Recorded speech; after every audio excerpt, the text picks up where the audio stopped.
કીધું કે 1 કરોડ રૂપિયા આઝાદ હિન્દ ફૌજને અર્પણ કર્યા. આ મુસ્લિમ વિરોધનું પણ બલિદાન હતું.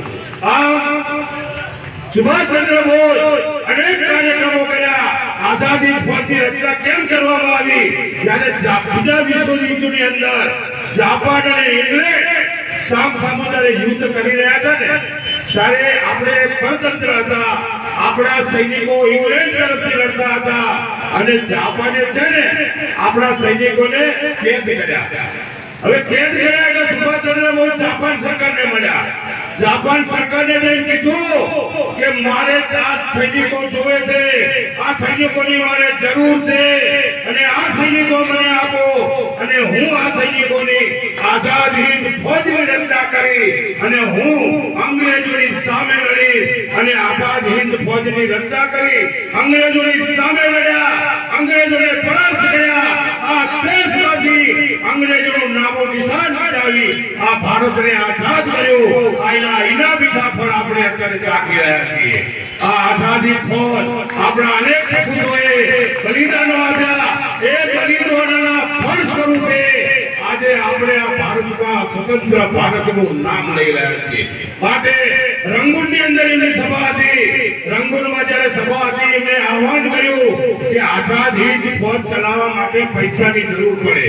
ત્યારે ભૂપેન્દ્ર ચૌધરી કરી અને એક યુવક એક માણસે 48 લાખ રૂપિયા દાનમાં આપી દીધા. આવા અનેક હીરોએ એમની મદદ કરી અને બહેનોએ એમના દાગીના ઉતારીને આપી દીધા.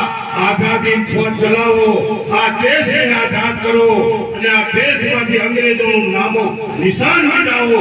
એવા દેશ સાથે જ્યારે આપણા આવા સપૂતોએ જ્યારે બલિદાનો આપ્યા હોય, ત્યારે એની જન્મ જયંતિ હોય અને એની જન્મ જયંતિ ઉજવાતી હોય અને એ પણ સુભાષચંદ્ર બોઝ સેવા સમિતિ એટલે ડીસાની અંદર કાર્યરત અને એના પ્રમુખ શ્રી બહાદુરસિંહ બાપુ.